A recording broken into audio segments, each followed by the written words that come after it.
నమస్తే. ఇన్నాళ్ళు నన్ను సపోర్ట్ చేస్తూ, ఎంకరేజ్ చేస్తూ మీ ప్రేమని నాకు అందిస్తున్న ప్రతి ఒక్కరికి కృతజ్ఞతలు. అలాగే ఈ వీడియో కూడా ఖచ్చితంగా మీకు ఉపయోగపడుతుంది. లైక్, షేర్ అండ్ సబ్స్క్రైబ్ చేసి మీ సపోర్ట్‌ని నాకు అందించండి. అలాగే ఈ వీడియో పట్ల మీకున్న అభిప్రాయాన్ని కామెంట్ సెక్షన్‌లో కామెంట్ చేసి తెలియజేయండి. ఇప్పుడు వీడియోని చూద్దాం. నేను మీ జయశంకర్ సిస్ట్ల. మన పిల్లలకి పుట్టిన తేదీని అనుసరించి బలమైన సంఖ్యాబలంలో పేరు పెడదాం. సమాజానికి దేశానికి బలమైన పౌరులనిద్దాం. ఏ ఇంట్లో కూడా అర్ధాయుష్ మరణాలు లేకుండా చేద్దాం. నమస్తే. Welcome to our channel. నేను కుప్పా పద్మిని. ప్రస్తుతంతో పాటు ప్రముఖ ఆధ్యాత్మికవేత్త, ఆస్ట్రోన్యూమరాలజిస్ట్, వేదిక్ వాస్తు స్పెషలిస్ట్, శ్రీ విద్య మరియు హనుమత్ ఉపాసకులు బ్రహ్మశ్రీ డాక్టర్ శివయోగి సిస్లా జయశంకర్ గారు మనతో పాటు ఉన్నారు. మాట్లాడదాం. నమస్కారం అండి. ఆయుష్మతి భవ. సార్, కొన్ని కామన్ ప్రాబ్లమ్స్ ఉన్నాయి ఇవాళ రేపు జనాలకి. One of the most common problem మనీకి సంబంధించి. డబ్బులు చాలా ఇబ్బందిగా ఉందండి. దాని తర్వాత వచ్చే కామన్ ప్రాబ్లం పెళ్లి అనేది చాలా జాప్యం జరుగుతుంది. పెళ్లిలో అసలు అవ్వట్లేదు, ఆలస్యం అవుతోంది, అయినా నిలబడట్లేదు. కొంతమందికి 2 పెళ్లిళ్ళు 3 పెళ్లిళ్ళు అయినా కూడా సెట్ అవ్వట్లేదండి. ఎండ్ ఆఫ్ ది డే అందరూ అడ్జస్ట్మెంట్ టెంపర్మెంట్ అనేది ఉండాలి. అది లేక చాలా మంది ఇబ్బంది పడుతున్నారు. పెళ్ళి అవ్వట్లేదు అని చెప్పి చాలా మంది సఫర్ అవుతున్నారు. దీనికి రకరకాల రెమెడీస్ చేస్తున్నారు.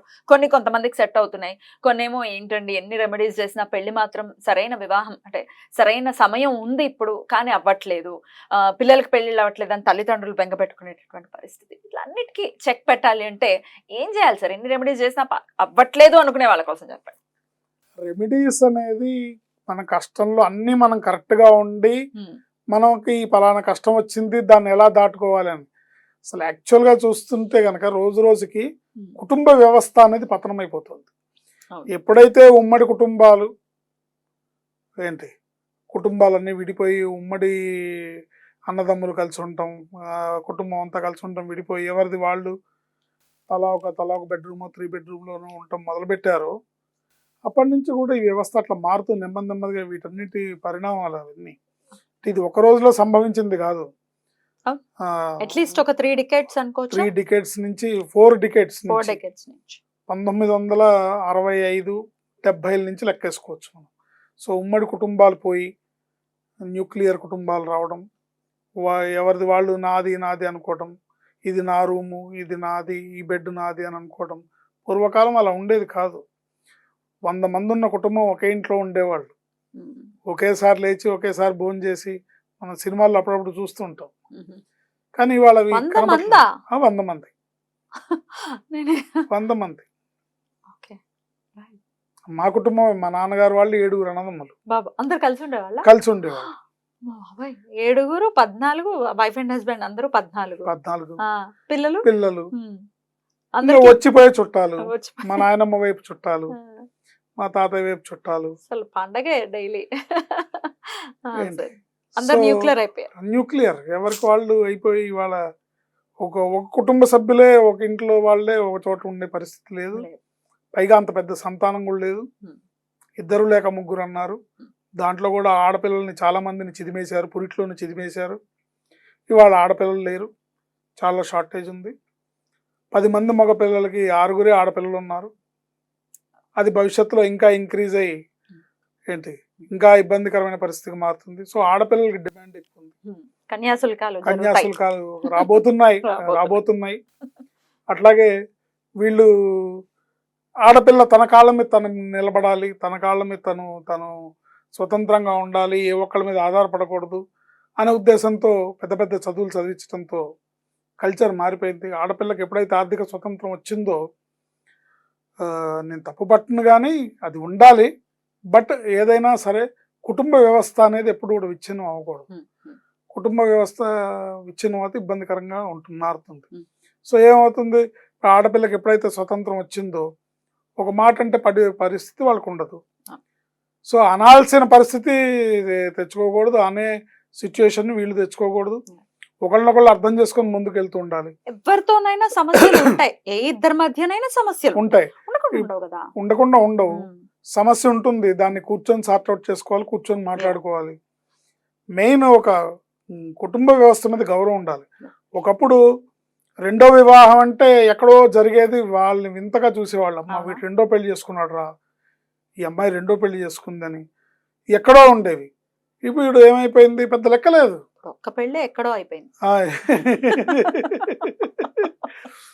సో అట్లాంటి పరిస్థితి వచ్చేసింది. అంటే ఆ, ఈగోకి ఎక్కువ ఇంపార్టెన్స్ ఇవ్వడం అనేది జరుగుతోంది. జరుగుతోంది. సో దానివల్ల బాంధవ్యాలకు విలువ లేకుండా పోవడం, బంధుత్వానికి విలువ లేకుండా పోవడం, Definitely.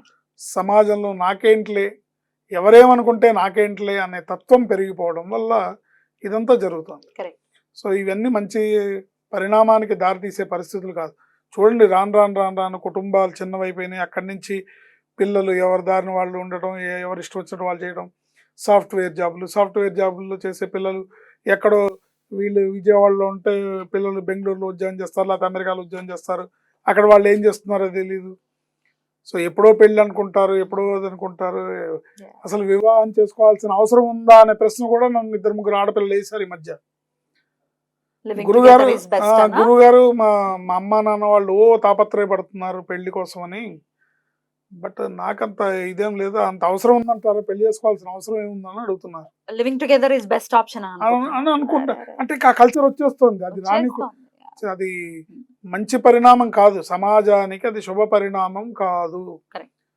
కనుక వివాహ వ్యవస్థ, తల్లి తండ్రి గౌరవం, పెద్దలు చిన్నలు, పెద్దవాళ్ళంటే గౌరవం, పెద్దల మాటని రెస్పెక్ట్ ఇవ్వడం, వాళ్ళ మాట వినడం, పెద్దలు చూసిన సంబంధాలు చేసుకోవడం, ఆ సంబంధానికి కట్టుబడి 10 కాలాలు నిలబడడం, ఆ తర్వాత పిల్లలు పుట్టినాక పిల్లల కోసమని భార్యాభర్త ఇద్దరు ఒక కమిట్మెంట్తో వర్క్ చేయడం అనేది ఇది శుభ పరిణామం. అట్లా చేసుకోవాలి.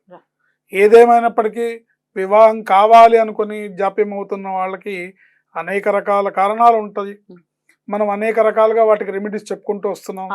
ఇప్పుడు కొంతమందికి గ్రహ దోషాల వల్ల, కొంతమందికి పేర్లు ఉండే నెంబర్ వల్ల, కొంతమందికి ఇంటి వాస్తు వల్ల, రకరకాల రీజన్స్ తోని వాళ్ళు, మెయిన్ రీజన్ ఏంటంటే వీళ్ళకి వివాహం సరైన సమయం వచ్చినప్పుడు వీళ్ళు మాకు ఇంకా ఉద్యోగం రాలేదనో, ఇంకా స్టడీస్ ఉన్నాయనో, ఏదో ఒక కారణంతో పోస్ట్ పోన్ చేయడం అనేది ప్రధాన కారణంగా కనబడుతుంది. సో రకరకాల కారణాలు, రకరకాల రీజన్స్ తోని వివాహంలో ఇబ్బందులు. తల్లిదండ్రులు ఏమో పిల్లలకి వివాహం చేస్తే వాళ్ళ బాధ్యత అయిపోతుందని వాళ్ళు ఇది చేసేస్తే మా బాధ్యత అయిపోతుంది, అంతంత మాత్రపు ఆరోగ్యాల్లో మేము ఎన్ని రోజులు ఉంటామో తెలియదు. ఇలా రకరకాల, ఒక్కొక్క కుటుంబానికి ఒక్కొక్క స్టోరీ ఉంటుందమ్మా. ఇంటింటి రామాయణం అంటారు. కాంటెక్స్ట్ మాత్రం ఒకటే, అదే ప్రాబ్లం ఇక్కడ.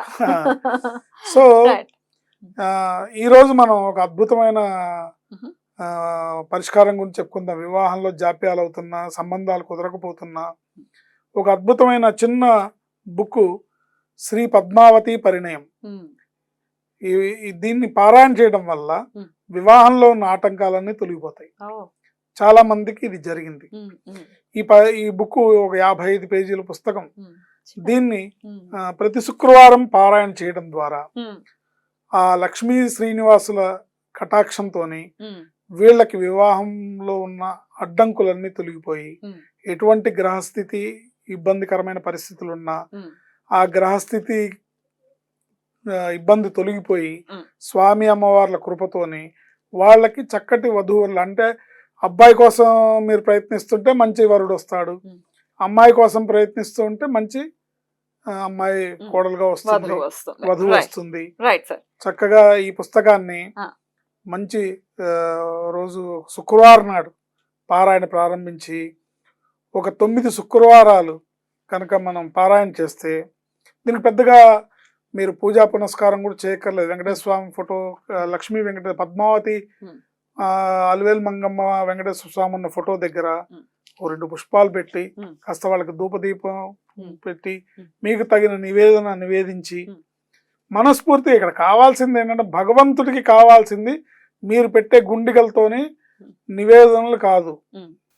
ఆయన ఇచ్చింది ఆయనకి పెట్టడం ఏంటి, బట్ అది ఆయనకి సమర్పించి మనం తినటం అనేది ఒక సంస్కారంగా మన పెద్దవాళ్ళు చెప్పారు కాబట్టి. కానీ ఏంటి, సో నివేదన అనేది మన శక్తి కొలది, మన మనస్ఫూర్తిగా, అంటే శక్తి ఉండి లోభత్వం చూపించకూడదు. ఏంటి, లేదా ఊరికి ఆడంబరాలకు పోయి అట్టహాసాలకు పోయి మేము అంత చేసాం ఇంత చేసాం అని కూడా ఉండకూడదు. Right sir. అయితే పుస్తకాలు ఎక్కడ దొరుకుతాయి అంటే ఏంటి సమాధానం? ఈ పుస్తకాలు తిమ్మరాజు విశ్వపతి రామకృష్ణ శాస్త్రి గారని, రామకృష్ణమూర్తి గారని వారు రచించిన పుస్తకాలు. వారు ఉచితంగా అందిస్తున్నారు. ఓకే. మనల్ని కాంటాక్ట్ చేసినా కూడా ఉచితంగా మనం మనం. కూడా ఉచితంగా ఇవ్వచ్చు. అద్భుతం. సో ఇది పారాయణ చేసుకుంటే ఖచ్చితంగా. పారాయణ చేసుకుంటే ఖచ్చితంగా లక్ష్మీ శ్రీనివాసుల అనుగ్రహం కలుగుతుంది. Right. మంచి వరుడు వస్తాడు. ఒకవేళ మీ అమ్మాయి పెళ్లి కోసమే మీ ప్రయత్నాలు చేస్తూ ఉంటే, ఎన్ని రకాల ప్రయత్నాలు చేసినా అవ్వకపోతే ఇది కూడా ప్రయత్నించండి. తప్పకుండా మంచి వరుడు, మంచి కుటుంబానికి ఈ అమ్మాయి కోడలుగా వెళ్తుంది. ఏంటి చక్కటి దాంపత్య జీవితం అమ్మాయికి లభిస్తుంది. ఏంటి Right. అలాగే మన ఇంట్లో ఏ శుభకార్యం తలపెట్టినా కూడా దీన్ని పారాయణ చేసుకోవచ్చు. Oh. ఏంటి వివాహంలో ఆలస్యం జరుగుతున్న వాళ్ళు పారాయణ చేసుకోవచ్చు. వివాహం జరిగి దంపతుల మధ్యలో సఖ్యత లేదు, దంపతుల మధ్యలో అది కూడా ఉంది problem. పొరపచ్చాలు ఉన్నాయి, Yeah. దంపతుల మధ్యలో అన్యోన్యత కుదరట్లేదు అనుకున్న వాళ్ళు కూడా పారాయణ చేయొచ్చు. Right. ఏంటి అలాగే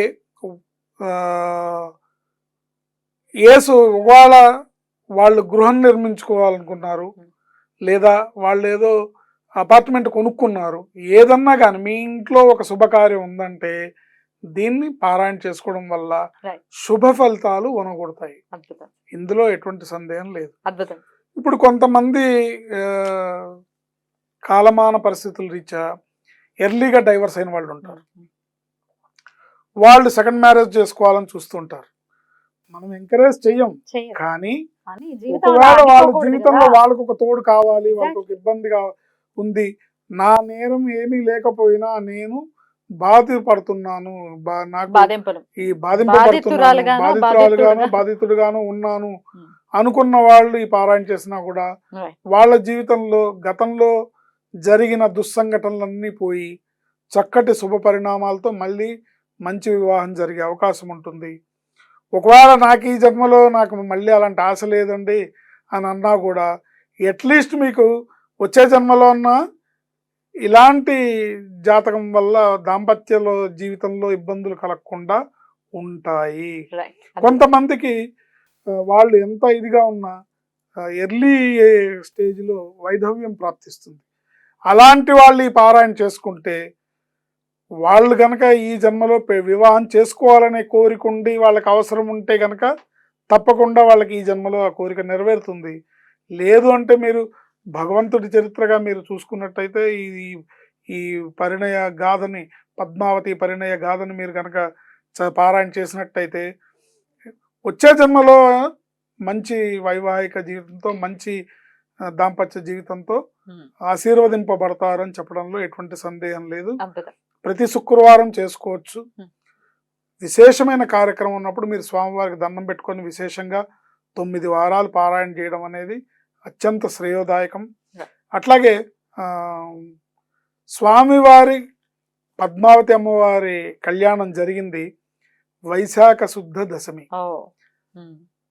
ఆ రోజు పారాయణ చేసుకున్నా కూడా మనకి తప్పకుండా చక్కటి ఫలితాలు ఉంటాయి.